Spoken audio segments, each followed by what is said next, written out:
আমি এখন আছি হাওড়া ব্রিজে। হাওড়া ব্রিজ পুরোটাই ঝুলন্ত একটা ব্রিজ। এইদিকে হচ্ছে সাইড দিয়ে রাস্তায় মানুষ চলাচল করে, আর তার পিছনে রোড দেখতে পাচ্ছি খুব ব্যস্ত সবাই এখানে। যে আমি দাঁড়িয়ে আছি ব্রিজ যা লাফাচ্ছে, এখানে হেলতেছে, ভয় লাগছে কিছু হবে না। এই যে আমার পিছনে দেখতে পাচ্ছ নদী।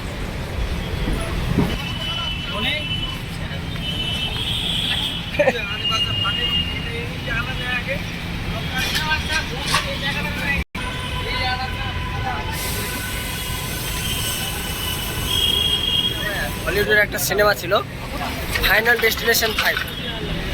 সিনেমাটা কে কে দেখেছে কমেন্টে জানাবে। ফাইনাল ডেস্টিনেশন 5-এর মতো একটা সিন আমার মনে পড়লো, তো একবার দেখে নিও তারপর বলবা।